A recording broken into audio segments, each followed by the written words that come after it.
بەناوی خوای بەخشندەی میهرەبان خۆشەویستانم زۆر خۆشحاڵم کە لە دووەم ڕۆژی جەژنی ڕەمەزانی پیرۆز بەوەی بەڕێز و خۆشەویست شادەبینەوە هیوادارین کە تا کۆتایی بەرنامە لەگەڵمان من 2 بارە و 100 بارە و 1000 بارە جەژنی ڕەمەزان لە ئێوەی خۆشەویست پیرۆز بێ.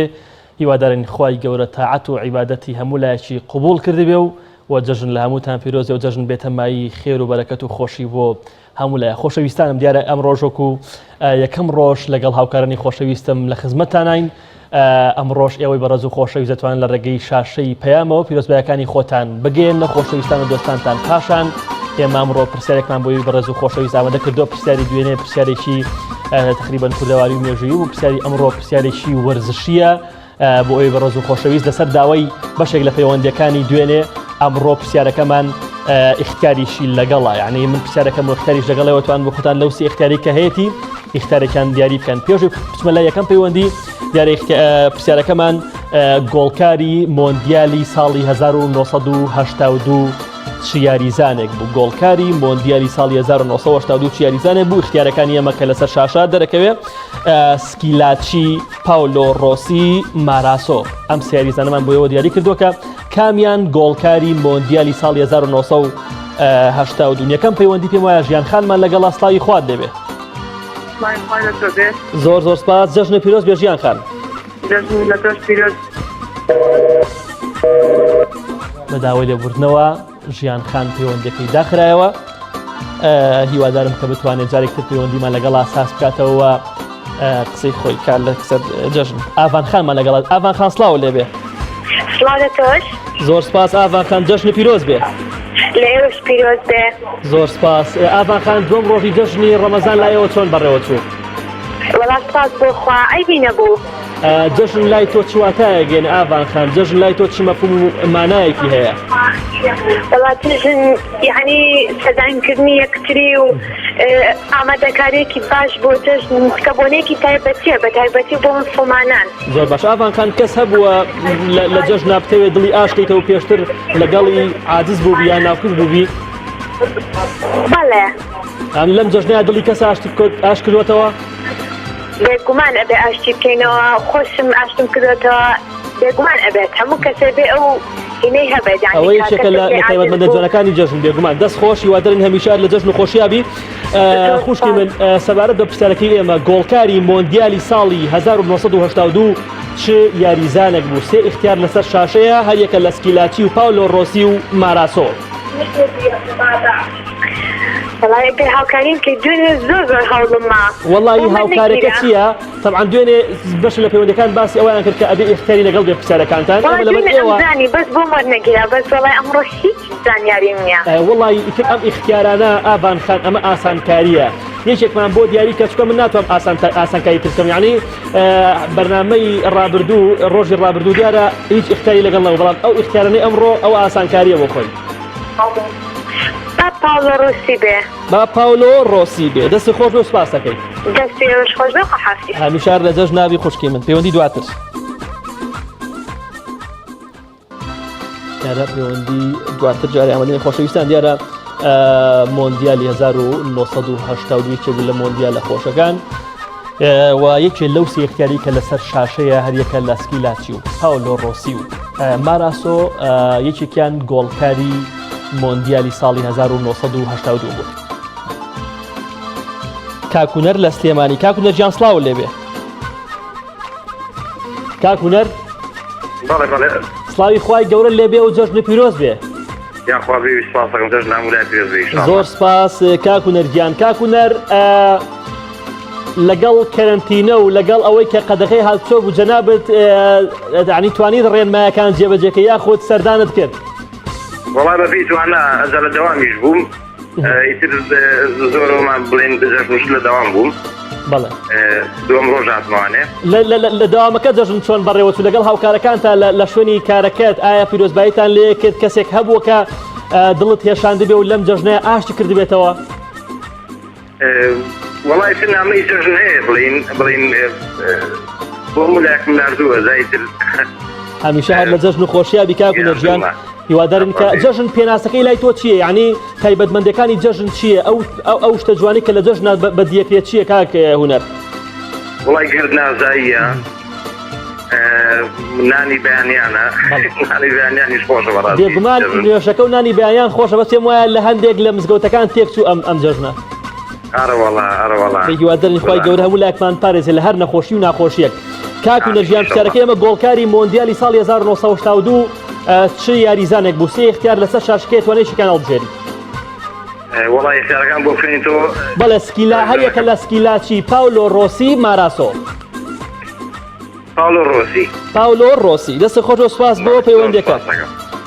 سپاس بۆ بەڕێز کاک نەژیان کە لە سلێمانیەوە لەگەڵمان بوو. پەیوەندی دواتر کاک بیلال ئامادەیە؟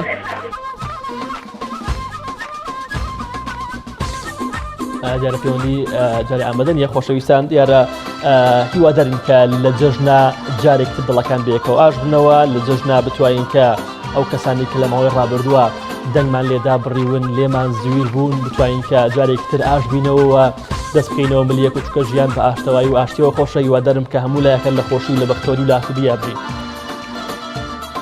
کاک لوقمان لە چوار قوڕنەوە. کاک لوقمان گیان سڵاو لێبێ. زۆر سپاس. کاک لوقمان جەژنێ پیرۆز بێ هەر لێرەوە تاوەکو چوار قوڕنە. کاک لوقمان هەر بە سپاس جواب بمێرەوە کاکە جەژن لای تۆ چیە گەیەنێ؟ زۆر سپاسانەکەم تەمان جەژن لای ئێمە ینی پێکەوە ژیان زۆر سپاس.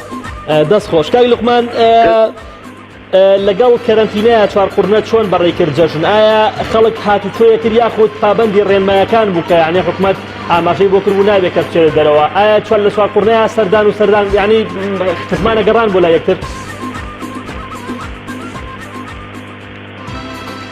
کاک لوقمان وەڵاهی جیاوازی هەبوو لە ساڵانی پێشوو بەڵام شوەیە گشتی خەڵک سار نەبووە لە پێی لەو پەیوەندیەکردن گۆڕێکی هەبوو سەردانی یەکتر هەبوو هەروەها خەڵک جەژن پیرۆزی لە یەکتر دەکرد بە شوەیە گشتی. سپاس بۆ خۆ. کاک لوقمان گیان هەمیشە لە جەژن نابی پرسیارەکەی ئێمە گۆڵکاری مۆندیالی ساڵی 1982 چی یاریزانێکە؟ سێ اختیاری لەگەڵا هەریەکە لە سکیلاچی پاولۆ ڕۆسی ماراسۆ. پاولۆ ڕۆسی دەست خۆش بێ و سپاس بۆ پەیوەندەکەت کاک لوقمان گیان. سپاس دەکەین کە لە چوار قوڕنەوە لەگەڵمان بوو.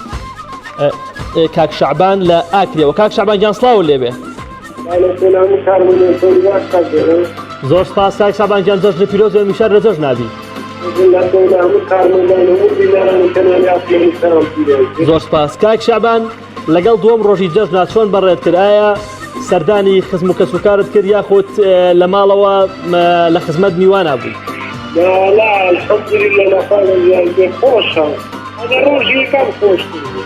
ڕۆژ یەکەم گەرم و گورتر بوو؟ هەمیشە پێم وایە لە جەژنەکانە ڕۆژ یەکەم گەرم و گورترە لە ڕۆژەکانی تر هیوادارێک هەموو ڕۆژ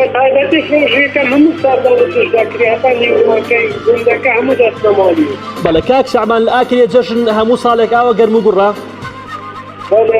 الحەمدولیلا بەڵێ جەژنە زۆر گەرم و گورتر بوو بە تایبەتەکەش زۆر سارد و خۆش بوو. هەمیشە لە جەژن و خۆشییا بن برای بەڕێزم. کاک شەعبان گیان پرسیاری ئەمڕۆی ئێمە بۆ ئێوەی خۆشەویست گۆڵکاری مۆندیالی ساڵی 1982 چ یاریزانێکە؟ سێ یاریزان اختیاری پرسیارەکەیە هەریەکە لە سکیلاچی و پاولۆ ڕۆسی و یاریزان ماراسۆ.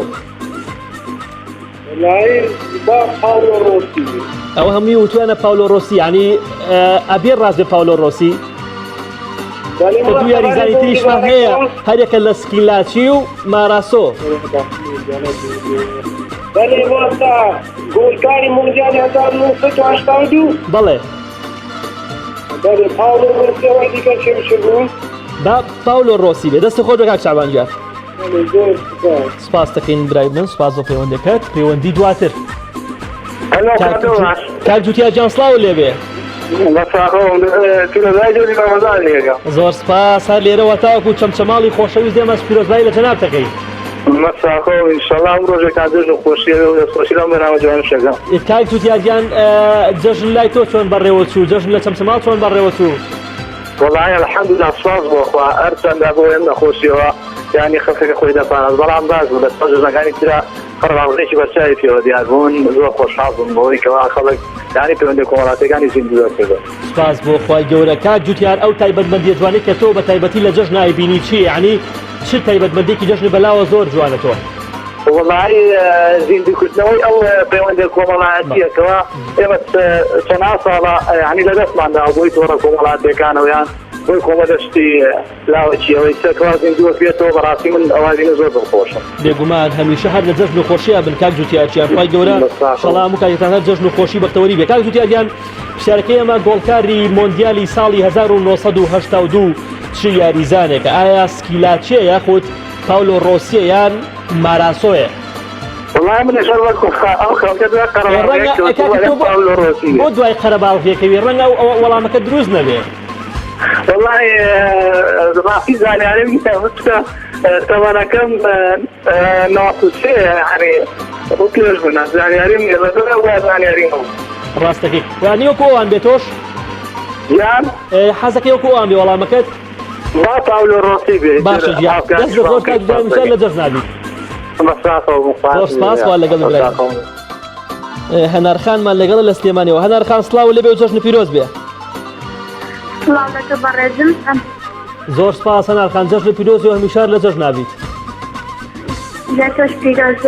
زۆر سپاس هەنارخان جەژن دووەم ڕۆژی جەژن لایەوە چۆن بەڕێوە چوو؟ ئەمڕۆ باشتر لەگوێنێ ئەمڕۆ قەرەباڵغتر و ماڵتان دەی هەمیشار لە جەژن و خۆشییا بن. ئەی پێم بڵێ بزانم تایبەتمەندەکانی جەژن لای تۆ چین؟ جەژن چۆن ئەبینی؟ جەژن پێویستە ئینسانی موسڵمان چی بکات لە جەژنە؟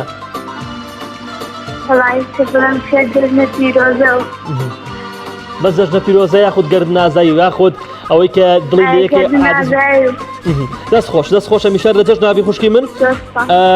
دیارە گۆڵکاری پرسیارەکەی ئێمە گۆڵکاری مۆندیالی ساڵی 1982 کە سێ خەرێت سەر شاشەیە هەردێکە لە سکیلاچی پاولۆ ڕۆسی ماراسۆ.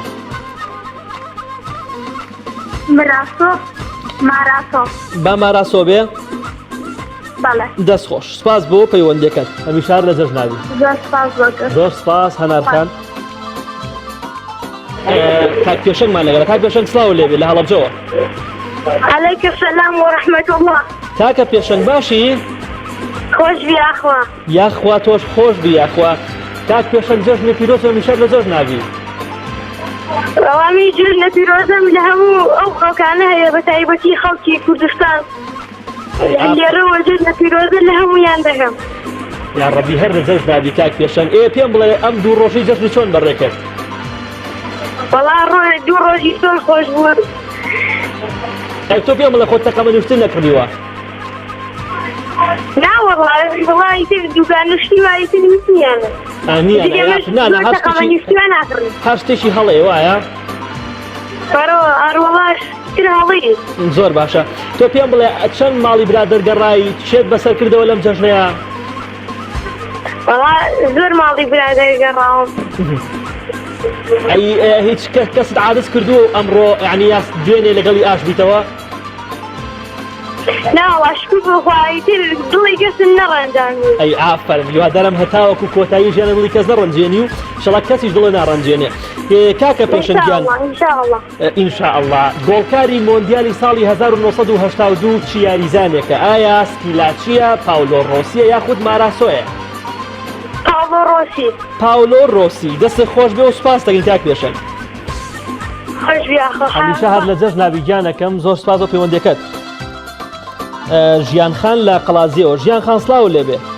السلام عليكم كاكداسي. وعليك السلام ورحمة الله وبركاته. باسی چاکەمان بۆ بنووسێ.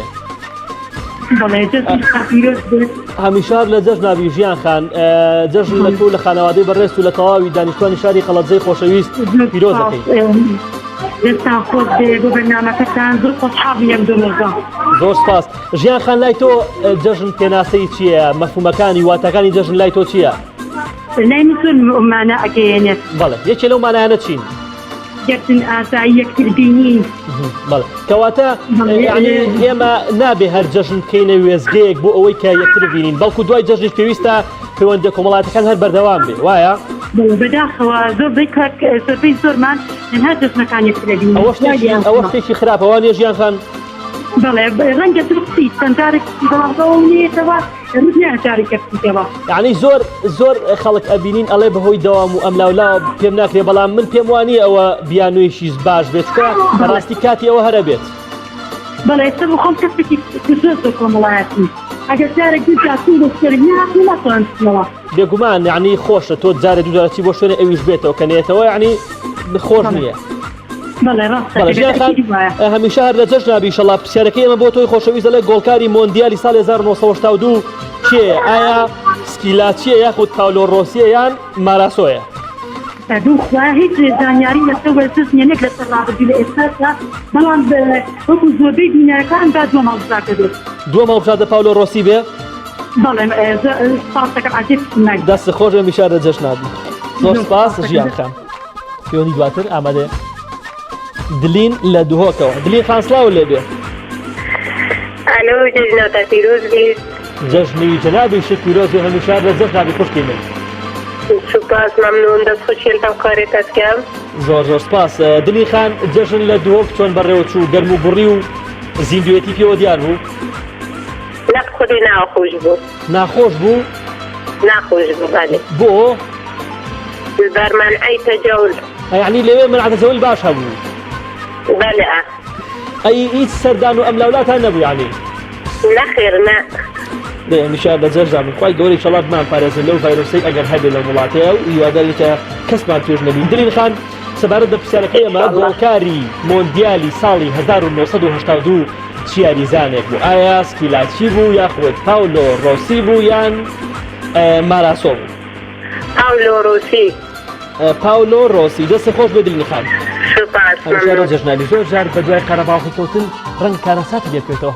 خۆشەویستانم ڕەنگە زۆر جار کە ئێمە دوای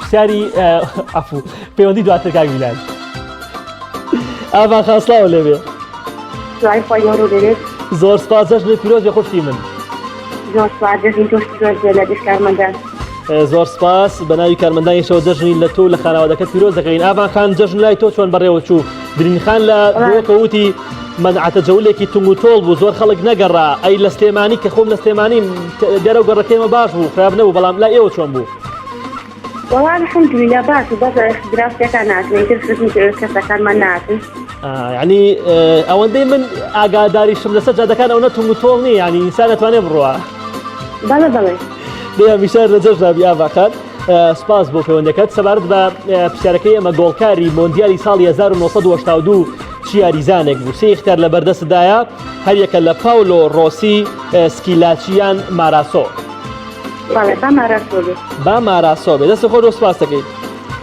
هەمیشە لە جەژنابی خوشکی بەڕێزم پەیوەندی دواتر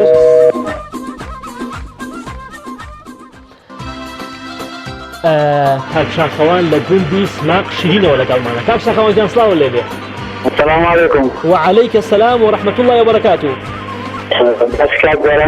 سپاس بۆ کاکشاخەوان من بەڕاستی زۆر دیری دەنگت دەکەم لە ڕادیۆی ستۆدۆژ بەڕاستی هەواڵەوەرتەکانم جێگرتم زۆر سپاس ئەوە گەورەی جەناب کە سپاس دەکەین هەمیشە لە جەژنابی کاکشاخەوان بەس پێم بڵێ گوندی سماق شیرین لەکوایە لە سنووری ناحەی دێگەڵەیە لە سنووری ناحەی دێگەڵ یعنی نزیکی هەولێر لەسەر هەولێرە گوندەکەتان کاکێ شاخەوان یعنی ماڵوشتی زۆر تایە خود کەمە تقریبا 32 مارکیە گوندێکی ئاوەدانە یعنی بەڵێ سپاس بۆخۆ یا ڕەبی هەمیشە لە خۆشیابن لەگەرەوەش ئینشاءالله زۆر سپاس کاکشاخەوان کاکشاخەوان لە گوندی ئێوە چۆن جەژن بەڕێوە چێ جەژن چۆنەکەن والله سپاس بۆخۆ ئایدی ئەسار جیاوازی هەبوو بەڵام ئەسارەکە ئەمە دیگە جێژنەما کرد لە گوندی ئێدی ئەگەر خەرچی گوندی جێژنانەما کرد بوو بەڵام جیاوازیە لەگە سارەکان سارەکانی تریانی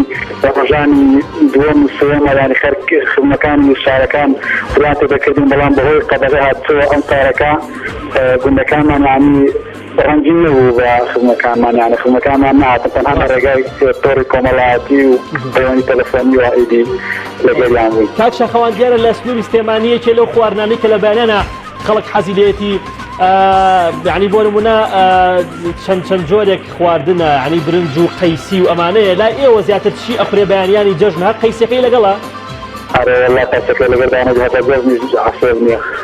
هەمیشار لە جەژنابی یەخوا عافێتان بێ کاک شاقەوانجیان پرسیارەکەی ئێمە گۆڵکاری مۆندیالی ساڵی 1982 چی یاریزانەکە ئایا سکیلاچیە یاخود پاولۆ ڕۆسیە یان یاریزان ماراسۆیە با پاولۆ ڕۆسی بێ سپاس کاک شاقەوانجیان وعليكم السلام ورحمة الله پەیوەندی دواتر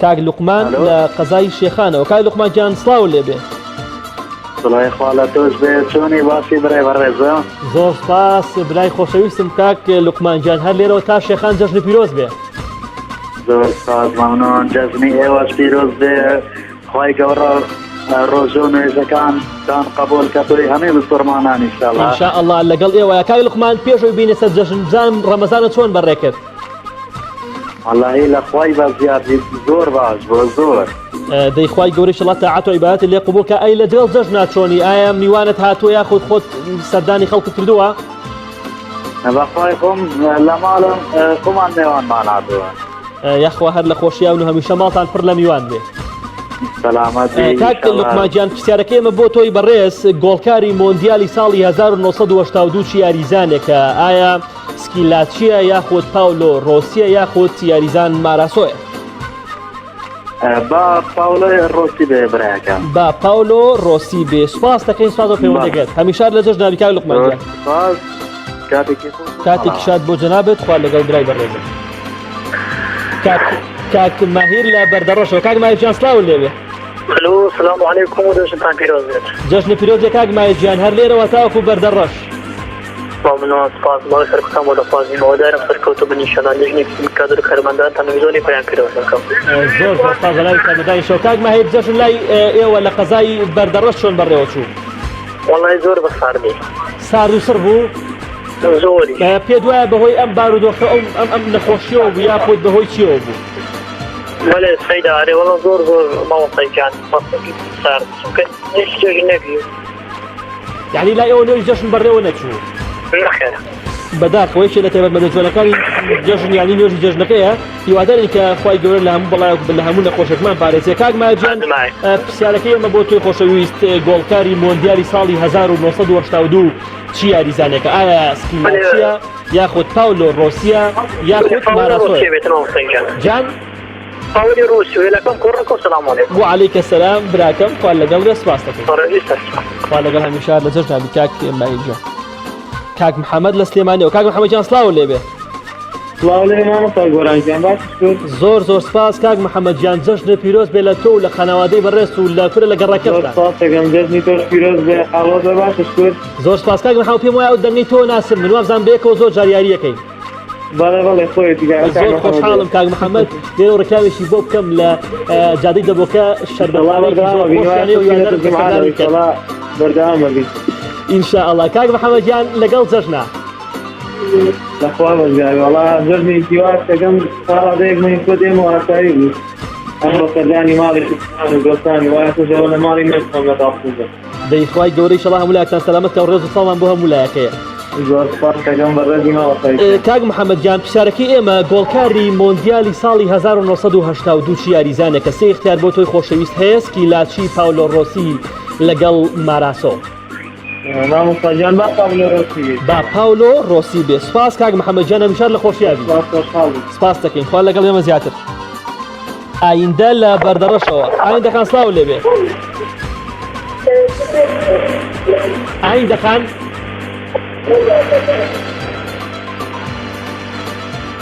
الو السلام علیکم وعليك السلام ئەگەر لە تەلەفۆنەکەەوە گوێ لە من بگری زۆر باشە بەڵێ لە تەلەفۆنەکەەوە گوێم لێ بگرە باشە باشە زۆر باشە جەژنی پیرۆز لە ئایندەکان جەژنانەی خۆمان ئاڕاستەی کەنالی تایان دەچێت زۆر سپاس جەژن لە تۆ و لە تەواوی خۆشەویستانی پیرۆز لە ئایندەکان لەگەڵ بەردەڕەش و لە جەوی جەژن لەوێ چۆن بوو ئەو برادە بەڕێزەمان کاک لوقمان کاک ماهیروتی سارد و سڕ بوو لەو مەنتیقەی ئێوەشەر سارد و سڕ بوو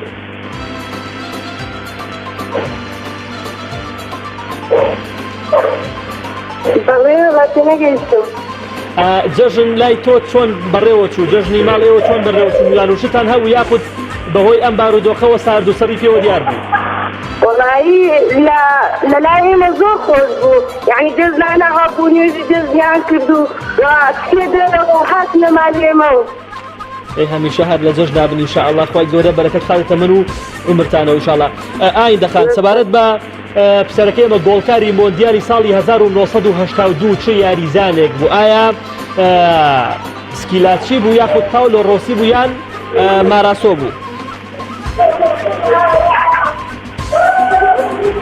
بەڵێ لە یەک ئاسانکاریەکی وەڵا ئاسانکاری ئەو سێ اختیارەیە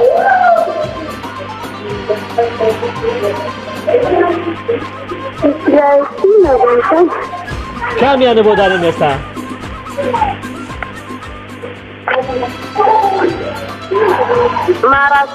ماراسۆ دەستی خۆشە میشەر لە جەژنابی خوشکی من زۆر سپاس تانیا خان لە چەمچەماڵەوە تانیا خان سڵاو لەبێ وعەلەیکە سەلام جەژن و پیرۆز بێ جەژن خۆتانیش پیرۆز بێ هەر لە خۆشییا بین ئینشەڵڵا زۆر سپاس تانیا خان لەگەڵ جەژنا پەیوەندیت چۆنە والله لەخوا بەزیادێ جەژنێکی زۆر گەرمە لە چەمچەماڵ چەمچەماڵ هەمیشە بۆ شتانە گەرم و گوڕ بووە والله لەخوا بەزیادێ ئەر والله جەژنێکی زۆر گەرمە هەر بە جەژنانان ترە فەرقی جیاوازێکی نەبووە هەمیشە هەر لە جەژن و خۆشیا بن هیوادارین کە هەموو شارەکە بەو شێوەیە چونکە بەڕاستی وەکو ئینسانی مسلمان دوو جەژنی فەرمی هەیە کە جەژنی ڕەمەزان و قوربانە هیوادارین زۆر باشی زیندوی بکەینەوە تانیا خان پرسیارەکەی ئێمە گۆڵکاری مۆندیالی ساڵی 1982 چ یاریزانێک بوو ئێمە سێ اختیارمان بۆ تۆی بەڕێز و خۆشەویست ئامادە کردووە یەکە لە سکیلاچی پاولۆ ڕۆسی ماراسۆ ئاسانکاری وەڵامی ڕاست زۆر هاتیان کەم هاتووە ئەوە نازانم ئەخە جەژنە ئەگە یارمەتیمان بدە وەڵامی هەڵە هاتوو هی ڕاستیش هاتووە وەڵام ڕاستی هاتەوە نییە زۆر هاتەوە نییە نازانم نازانیت بەڵێ وەڵاهی ئاسانکاری جۆن بێ ئیشەڵڵا پۆلا ڕۆسۆ بێ پاولۆ ڕۆسۆ عفو پاولۆ ڕۆسی دەست خۆش سپاس دەکەین هەمیشە هەر لە جەژن و خۆشیابی خوشکی من کاک بەیار لە سلێمانیەوە کاک بەیار گیان سڵاو لێبێ تۆ سڵاو لە تۆ جەژن پیرۆز بێ و هەر لە خۆشیابی سپاس دەکەین کاک بەیار جەژنی تۆ پیرۆز بێ و جەژنی خانەوادەت و ماڵ و مناڵ سپاس دەکەم لەگەڵ جەنابتە زۆر سپاس کاک بەیار گیان جەژن لای تۆ چۆن بەڕێوە چوو وەڵای هەموو سارد و سڕ بووم بۆ ئەوە تۆ لە چ گەڕەکەی دانیشی گیان لە چ گەڕەکەی دانیشی شێخ حەیدین شێخ حەیدینە بێ گەرم و گوڕ بێ کاکە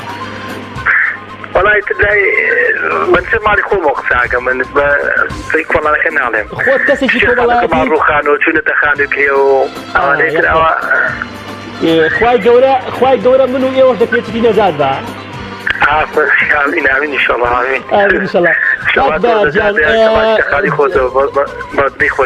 ئینشاءالله خوای گەورە لەشمان هەر لەشمان ساق بێ دەوڵەمەندین کاک بەیار لەگەڵ جەنابتە زۆر سپاس کاک بەیار گیان سەبارەت بە پرسیارەکەی ئێمە گۆڵکاری مۆندیالی ساڵی 1982 چ یاریزانێکە سکیلاچیە یاخود پاولۆ ڕۆسیە یان ماراسۆ پاولۆ ڕۆسی دەست خۆش بێ کاک بەیار گیان ئەرێ پرسیارێت خوازێت نەبێ فەرموو ئەو کوڕە زۆر حەزەکە بەشدارتان بەشدار بێ با بەشدار بێ ئەم کاتە باش ئەم کاتی بەڕێز ناوی جەنابێت جەژنی تۆش پیرۆز بێ ناوی تۆ چی بوو دیندار ژیندار کاکە گیان زۆر خۆشحاڵم تۆ لەگەڵ جەژنات چۆن بەسەرە بێت ئینشاءالله هەمیشە هەر لە جەژن و خۆشیە ئابی لای تۆ وەڵامەکە چییە؟ پاولۆ ڕۆسی دەستی خۆش و سپاس دەکەین هەمیشە هەر لە جەژنابی برای من سپاس بۆ پەیوەندەکەتان خوا لەگەڵ پەیوەندی دواتر بەمۆ سەی سادە کاک بەمۆ گیان سڵاو لێبێ زۆر سپاس کاک بەمۆ لێرەوە هەتاوەکو سەی سادە خوا بزانم نزیکەی نیو سەعاتێکە جەژن پیرۆز بێ کاک بەمۆ جەژن لە سەی سایەق چۆن بەڕێوە چوو ئایا خەڵک ڕێنمایەکانی جێبەجێ کرد یاخود سەردان زۆر بوو الحەمدولله سپاس بەخوا کاک بەمۆ ئەو تایبەتمەندی کە بەلاتەوە زۆر جوانە لە جەژنات چییە و جێبەجێیەکەی خۆت چی بەڕێزم؟ ئەو تایبەتمەندیانەی کە لە جەژنە بەلاتەوە جوانە چ تایبەتمەندیەکەن؟ وەڵام نوێژبیانی. نوێژبیانی و کردی عنی نوێژبیانی بەڕێوە چوو لەوێ؟ بەڵێ بەڵێ. دەی سپاس بۆخوا هەمیشار لە جەژن خۆشییا بکاک بە مۆجال کاک بە گۆڵکاری مۆندیالی ساڵی 1982 چی یاریزانێکە ئایا سکیلاچیە یاخۆت پاولۆ ڕۆسیە یان ماراسۆیە؟ پاولۆ ڕوسی. پاولۆ ڕۆسی. بەڵێ. دەستە خۆش و سپاس دەکەین. هەمیشار لە جەژنادی پەیوەندی دواتر. شنیارخان لە سلێمانی ئەو شنیارخان سڵاو لەبێ. السلام عليكم. وعليك السلام ورحمة الله وبركاته. جزم بيروزي. جەژن لە تۆی بەڕێز پیرۆز و هەمیشار لە جەژنادی خوشکی من. بيروز. لە جەژنا پیرۆزبایی لە کێیەکەی؟ ما بيروزبایی لە هەموو مسلمانانی جیهانێک بەدابن لە کوردستان. هەمیشار لە جەژن خۆشییا بن. شنیارخان جەژن لای ئێوە لە سلێمانی چۆن بەڕێوە چوو پێ دوایە جەژنێکی گەرم و گوڕبێ؟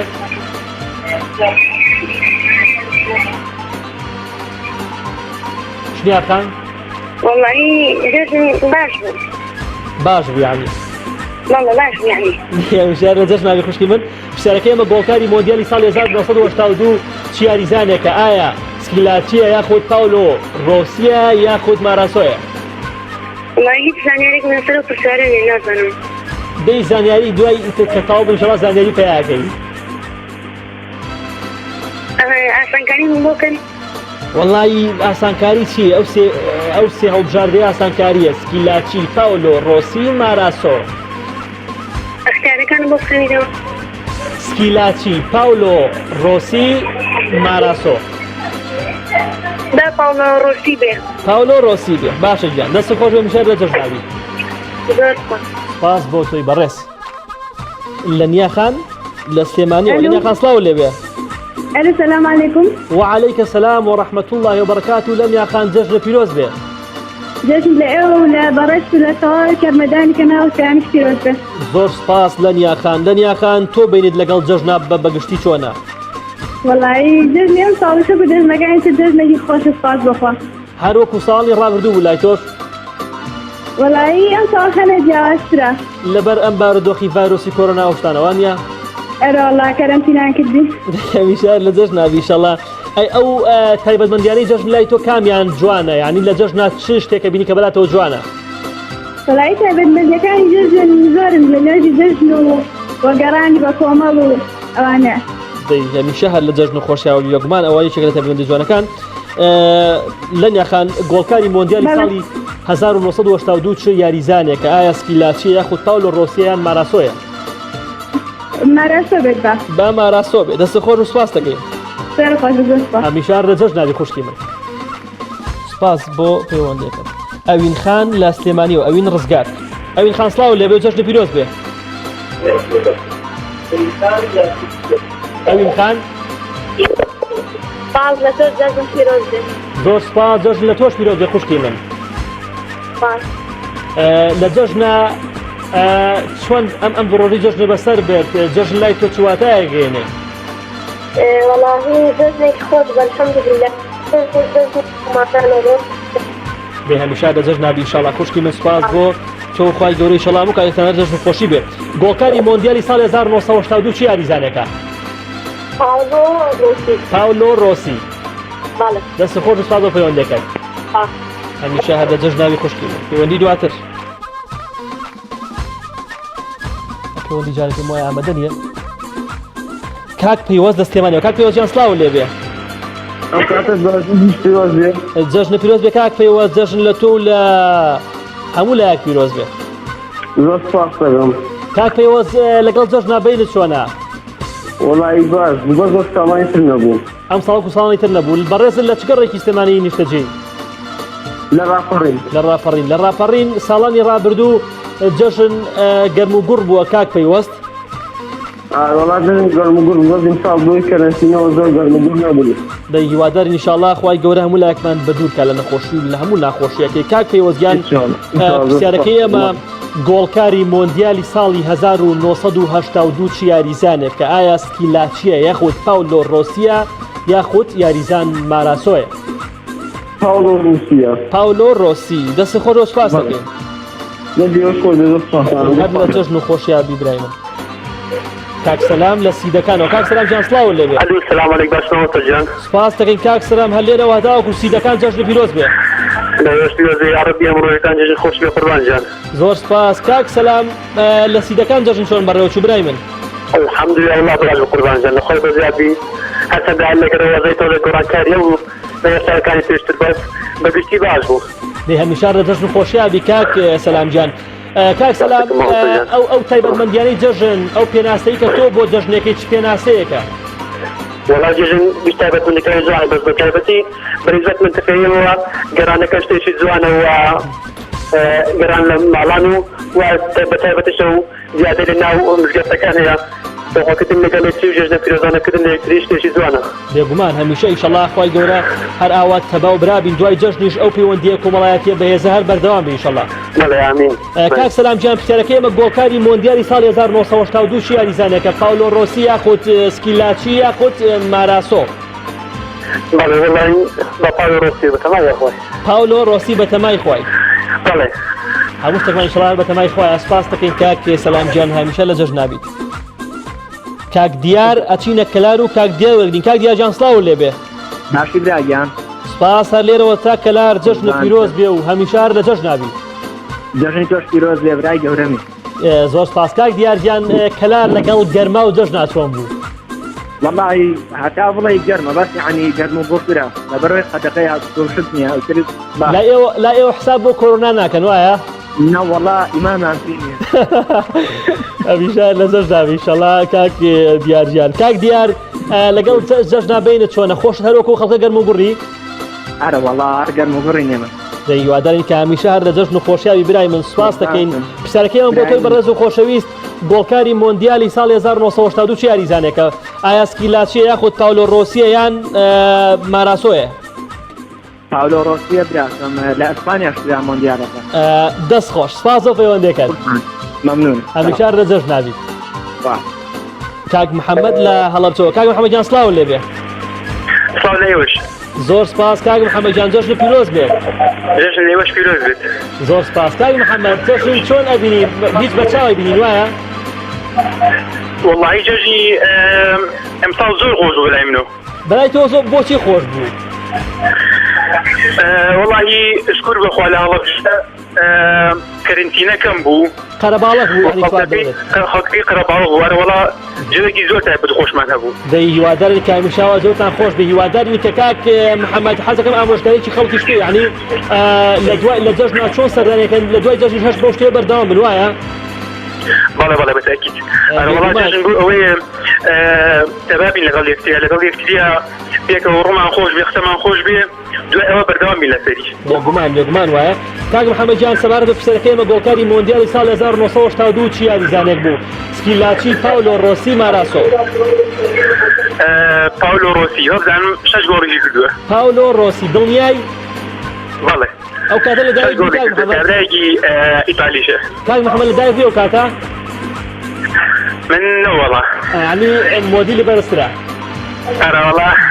دەمەندرێت بوو ئینشەڵڵا کاک محەممەد جان. هەمیشە دەڵێن خوا لەگەڵ بێت پەیوەندی دواتر. چێ؟ سلام علیکم. وعلیکم سلام. شیرین خان لە ئاکرێەوە. شیرین خان سڵاو لێبێ. سڵاوی خوا لە تۆ لە هەموو کارمەندان باشمان ستا گۆرانی بەڕێز. زۆر سپاس شیرین خان هەر لێرەوە تا ئاکرێ سڵاو و ڕێزمان بۆ تۆی بەڕێز و خانەوادە بەڕێزەکەت و جەژن پیرۆز بێت. برا گەورەی بەڕێزی بەناوی خۆم و خانەوادەکەم جەژن لە تۆی بەڕێز و لەو برا بەڕێزەی بەشی پەیوەندیەکانم یەکەیەکە کارمەندان و بینەران پیرۆز دەکەم یاخوا هەموو ڕۆژێکتان هەر جەژن و خۆشی بێت. هەمیشار لە جەژن نابی برایانی کۆنتڕۆڵیش ڕێز و سڵاویان بۆ تۆ هێوە هەمیشار لە جەژن نابی ئینشەڵڵا. برا گەورەی بەڕێز. شیرین خان لە ئاکرێ جەژن چۆن بەڕێوە چوو؟ مامۆستا بەلای منەوە جەژنێکی خۆش بوو کەسەوەکەشی تۆزێک پێنک بوو بۆیە خۆشتر بوو. دەی ئینشاءالله هەمیشە هەر لە جەژن و خۆشییا بن. شیرین خان گۆڵکاری مۆندیالی ساڵی 1982 چی یاریزانێک بوو؟ ئایا سکیلاچی یا پاولۆ ڕۆسیان ماراسۆ؟ بەڵێ مامۆستا با پاولۆ ڕۆسی بێ بەس دەتوانم براکەم بەشدار بێ عەزیەت نەبێ زۆر هەوڵ دەدا پێی وەرنازیێ. دەیدا بەشدار بێ. لای منەوە سەلام عەلەیکم. وعەلەیکە سەلام. الو السلام عليكم. وعليكم السلام براي من ناوي جنابت. چۆن باشە وڵاتان گۆرانی گەڕێت. زۆر سپاس برای خۆشەویستم ناوی جەنابێت. بەلێ محەممەد. کاک محەممەد گیان جەژن پیرۆز بێ کاک محەممەد. بله جزن لطول تای کدیر و کمندان لطای بیلدارش پیروز بیتون بله زور خوشحالم که با ما جیره ما ئێمە زۆر خۆشحاڵترینەوە گەورەیە بۆ ئێمە دیارە هەول دەدەم برانی و وارە پێمە ناگیرێ خی گەورەی شڵا سەرکەوتوو کە سپاس دەکەین دیارە شاشەی پێیان بە بینەرەکانیەوە جوانە سپاسان دەکەین. کاک محەممەد گیان پرسیارەکە گۆڵکاری مۆندیالی ساڵی 1992 چ یاریزانێک بوو ئایا سکیلاچی باشە پاولۆ ڕۆسی ئیتاڵی دەست خۆر سپاس دەکەین. سلام علیکم. وعلیکە سلام. پەیوەندی دواتر هەڵمەت لە حاجیەوە کاک هەڵمەت سڵاو لێبێ. ئەم کاتە وازات برینم زۆر سپاس کاک هەڵمەجان سپاس بۆ پەیوەندیەکەت و جەژنە پیرۆز بێ. جەژن لە تۆ پیرۆز لە تاوای کارمەندەکان قوربانی تۆن. لە حاجیەوە چۆن جەژن بەڕێوە چوو کاک هەڵمەت؟ بەخواشکرد لەخوا بەزیادە باش بوو گەرم و گوڕ بوو. هەمیشە هەروە گەرم و گوڕ و هەمیشە هەر لە جەژن نابن. کاک هەڵمەت خۆت پەیوەندی لەگەڵ جەژنا چۆنە لەگەڵ میوانداریە لەگەڵ بابەتی کۆمەڵایەتیە؟ بەخوا سپاس بۆخوا باشم. دەی سپاس بخوا یعنی یەکێ لەو شتە جوانەی کە لە حاجیاوە و لە ڕانێ و لە قەڵازیە هەیە ئەوەیە کە بۆ نمونە پێم وایە زۆر مرۆڤ دۆستن زۆر یعنی میوانیان لاشرینە قەد و ڕێزی تەواوی شارەکانی کوردستان بەڵام بەتایبەتر ئەو مەنتیقانە زۆر پێم وایە میوانوشتیان زۆرە. سپاس بخوا وەڵا شکر لەخوا بەزیاد بێ هەمیشە دەبێ مرۆڤ میوان دۆست بێ خۆ. سپاس بەخوای گەورە. کاک هەڵمەژیان پرسیارەکەیمان مۆندیالی 1992 بەڕێوە چوو چه گۆڵکاری و مۆندیالە بوو؟ سکیلاچی پاولۆ ڕۆسی ماراسۆ؟ پاولۆ ڕۆسی دەست خۆت برای من. قوربانی تۆم خۆشەویستم. هەمیشە لە جەژن نابیت. زۆر زۆر سپاس. پەیوەندی دواتر کاک فەلاح لە دووەکەوە. کاک فەلاح گیان سلام علیکم. وعلیکە سەلام کاک فەلاح لە دووەکەوە ڕێز و سڵاومانێ و جەژنی پیرۆز بێ. سلام علیکم جەژن لە تۆش پیرۆز بێ لە کارمەندانیش پیرۆز دەکەم. زۆر سپاس کاک فەلاح گیان جەژن لە تۆ خۆشەویست پیرۆز هەمیشە لە جەژن و خۆشی ئابی. کاک فەلاح بەڵێ جەژنی چۆن بەڕێکرد ئەم دوو ڕۆژە؟ وەڵا زۆر باش بێ ئەلحەمدولیلا و لەگەڵ برادەران و باوک و دایکم و مام و خاڵۆم زۆر خۆش بێ. بێ کەواتە لای تۆ جەژن گەرم و گوڕ بوو کاک فەلاح؟ بەڵێ جەژن گەرم و گوڕ بوو لای ئێوە؟ ئەرێ وەڵا زۆر خۆش بێ ئێمە بینە گوند زۆر خۆش بێ گەرم و گۆڕیەکی خۆشمان کردیە. هەمیشە لە جەژن و خۆشیابی کاک فەلاحی بەڕێز. کاک فەلاح گیان سەبارەت بە پرسیارەکەی ئێمە گۆڵکاری مۆندیالی ساڵی 1992 چ یاریزانێک بوو؟ ئایا سکیلاچی بوو یاخود پاولۆ ڕۆسی بوو یان ماراسۆ بوو؟ لەگەڵ هاوکاریتان با پاولۆ ڕۆسی بێ. پاولۆ ڕۆسی دەست خۆش و سپاس دەکەین کاک فەلاح. دووبارە سلام علیکم. وعلیکە سلام وەڕەحمەتوڵڵاه. پەیوەندی دواتر کاک ئەسعەد لە خەلیفانەوە. کاک ئەسعەد سڵاو لێبێ. ئەلۆ سلام علیکم. وعلیکە سلام کاک ئەسعەد دێرەوە تا خەلیفان جەژنی ڕەمەزانت پیرۆز بێ. باشی کاک گۆران. زۆر سپاس کاک ئەسعەد گیان وەزەی تۆ چۆنە؟ ڕێز و احترامت پێ کاک گۆران دەستنی تۆ هەموو کارمەندانی کەنالی ئاسمانی پێیان پیرۆز. ئێمەش بە ناوی ستافی کارمەندان و تەواوی کارمەندانی کەناڵی پەیام و پیرۆزبایی لە تۆ لە خانەوادە بەڕێزەکە دەکەین هەمیشە لە جەژن و خۆشیاوی برای من. ڕێز و احترامت پێ دەستخۆشی بەرنامە جوانەکەت لێکم هیوادارم سەرکەوتوو بیتی ئینشاءالله. قوربانی کاک ئەسعەد بن. کاک ئەسعەد گیان لە خەلیفان لای ئێوە جەژن گەرم و گوڕ بوو؟ والله کاک گۆران دەژن زۆر سارد و سڕ بوو لای ئێمە هەر زۆری سارد و سڕ بوو. هەست یعنی حەز دەکەم ڕوونکردنەوەی بدەیت لەبەر ئەم بارودۆخی ڤایرۆس و ئەم ڕێنمانەی کە بە خەڵک درایە خۆتا پێشتری شەروا بوو. بەخوای پێشتر ئەوهانە بوو پێشتر باشتر بوو بەڵام هەر بەخۆی مەسەلەی کۆرۆناکەش یعنی پەیوەندی کۆمەڵایەتەکان زۆر ضەعیف بوونە و سیرەی ڕەحم کەمێ یعنی لاواز بووە دا لەبەر هەندێ یعنی هەموو شتێ هۆکار بوو بەس کۆرۆناکەش هۆکاری هێرە سەرەکی بوو. کاک ئەسعەد کەواتە هیوادارم کە پەیوەندی کۆمەڵایەتەکان تونوتر بکەینەوە چکە بەڕاستی تا پەیوەندیمان باشتر بێ باشتر بە کەڵکی یەکتریین یعنی لە زۆر پێویستی ئێمە پێویستیان بە یەکترە بێ گەرم و تۆ تێکەڵ یەکتر نەبین ڕەنگە لە ڕوومان نێنێ پێویستی بە یەکتر بڵێن بەڵام کە تێکەڵ بووین یارە زۆر یارمەتی هاوکاری یەکتری شەکەین. حتما کاک گۆران حتما ئەم ژیانە بە سیلەی ڕەحم وەستاوە گەرنا ئەگەر لەبێ هیچ شتێک نابێ کاک گۆران. بێگومان قسەکە زۆر جوانە هیوادارم کە جارێک تر سیلەی ڕەحم و جارێک تر سۆز و خۆشەویستی جارێک تر تێکەڵبوون دووبارە بێتەوە کە پێم وایە لە ئێستا کەمێک ئەوە زەعیف بووە. کاکە سعدیان سەبارەت بە پیشارەکەی ئێمە گۆڵکاری مۆندیالی ساڵی 1982 چی یاریزانێکە، ئایا سکیلاچیە یاخود پاولۆ ڕۆسیە یان یاریزان ماراسۆیە؟ پاولۆ ڕۆسی کات گۆران پاولۆ ڕۆسی. سوپاس کاکە سعدیان، هەمیشە هەر لە جەژنە ئیبراهیمە. خوا لەگەڵ. پەیوەندی دواتر لە چەمچەماڵەوە کێمان لەگەڵ بوو. السلام عليكم. کاکاوە گیان سڵاو لێبێ. سڵاو لێبێ و جژنی ڕەمەزان پیرۆز بێ. جژنی ڕەمەزان لە کاکاوەی بەڕێز پیرۆز و هەمیشار لە جژن و خۆشیاوی کاکاوە گیان. جژن لە چەمچەماڵ چۆن بەڕێوە چوو، تۆ بینت چۆنە لەگەڵ جژنی ڕەمەزانە؟ بەڵات سپاس بخوا لە چەمچەماڵ زۆر گەرم و گوڕ و ینی بەراورد بە جژنەکانی پێشوو بگرێ گەرم و گوڕترش بوو. کاکاوە هیچی خۆش نییە بەمان باسکەی لەم جژنەیە تووش و بێ لە جژنەکانی ڕابردووە؟ بەڵێ وەڵاهی هیچوان لە خەیاڵ نییە، بەڵام بە ئام جژنەکە لەخوا بەزای بە جژنێکی خۆش بوو و میوانداری زمان و دۆستانێکی زۆرمان کرد و خۆمانش ئەوەی پێمان کابێ چێشماکانشمان کرد. سپاس بەخوای گەورە. لە چەمچەماڵ هەستەکەی سیرەی ڕەحم و تێکەڵبوون و کۆمەڵایەتی زۆرە؟ وەڵام سپاس بخوا لە چەمچەماڵ داری کۆمەڵاتی زۆر باشە، چی لە ڕووی هاتوچۆی و سەردانی بە چی لە ڕووی پرسەوە بێ عنی چەمچەماڵ بۆ ئانە ماشەڵا گەرمە گوڕە. سپاس بەخوای گەورە، هیوادارین کە هەموو شارێک هەر بەو شێوەیە بێ. کاکێ کاوەگیان پیسەرەکەی ئێمە گۆڵکاری مۆندیالی ساڵی 1982 چوو یاریزانێک بوو، ئایا سکیلاچی بوو یاخود پاولۆ ڕۆسی بوو یاخود ماراسۆ بوو؟ پاولۆ ڕۆسی. دەستە خۆر برای من، سپاس بۆ پەیوەندیەکەت. دەستیێوەش خۆش لەگەڵ براکەم. پەیوەندی دواتر وەڵێ گیان.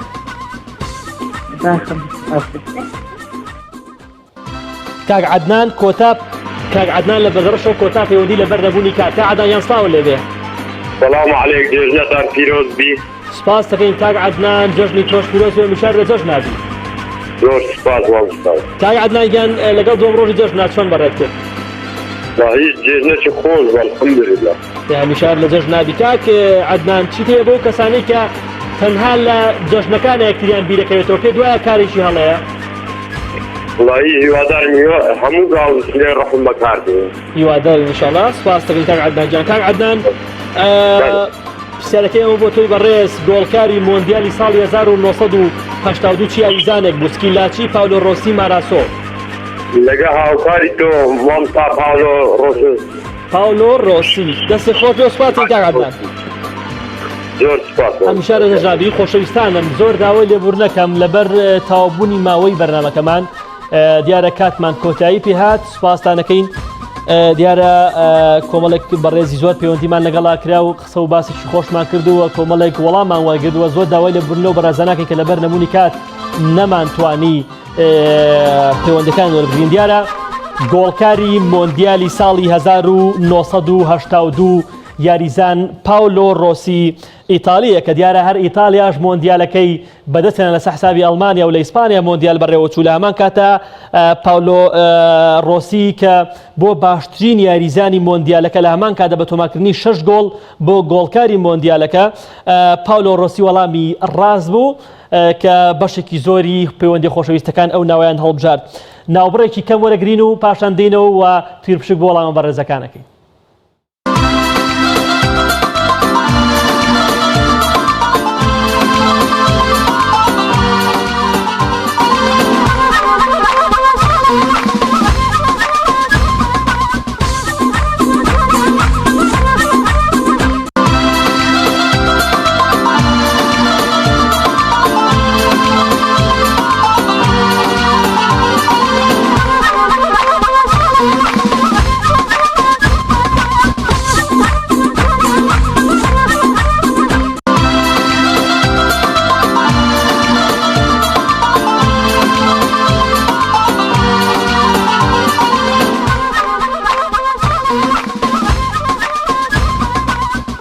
دووبارە سڵاوتان لێبێ و هەمیشار لە جەژن و خۆشیا بن.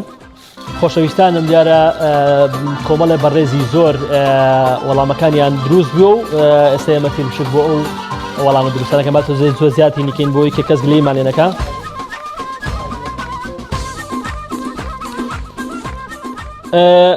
کاک عەدنان لە بەردەڕەش پێم وایە کاک عەدنان کۆتا پەیوەندی و کاک بیال وایە کاک عەدنان لە بەردەڕەش وەڵامەکەی کە ئاماژەی بۆ کرد و پاولۆ ڕۆسی باشترین یانە گۆڵکاری مۆندیالی 1982 بووە. کاک عەدنان لە بەردەڕەش بووە خاوەنی خەڵاتی بەرنامەی ئەمڕۆمان ئەتوانێت پەیوەندی بکات بەو ژمارەی کە پاش بەرنامەکە پەیوەندی کە بەو ژمارەی کە لەسەر شاشە دەرەکەوێ بۆ وەرگرتنی خەڵاتەکەی. کاک عەدنان پیرۆزبایی لەکەین داوای لەبوورن لە پەیوەندیەکانەکەین کە بەشێکی زۆر خەڵک لەسەر هێڵەوە ناتوانانی وەریان گرین و داوای لەبوورنەوە بەرەزانەکەن کە وەڵامەکەیان نادروست بوو. کاک عەدنان لە بەردەڕەش بووە خاوەنی خەڵاتی ئەمڕۆمان. خۆشەویستانم زۆر ئاسوودە بووم کە تام کاتە لەگەڵتان سوپاس بۆ ئەوکارانی خۆشەویستم کە ماندوو بن لەگەڵ من وەکو سەربازێکی ون هەمیشە لە پشت کارەکانی شتە بینراوەکانی کەناڵەکەون. سپاس بۆ ئێوە، سپاس بۆ ئەوەی کە تا ئێستا لەگەڵمان بوون. سبەینێ ئینشەڵا لە کاتژمێر 7 بۆ 8 دێینەوە خزمەت. تاوەکو سبەینێ بەخوای گەورەتان ئەسپێرین کە قەت سپاردە زایە ناکات. هەموو کاتێکتان جەژن و خۆشی و ئاسوودەی بێت. خواتان لەگەڵ.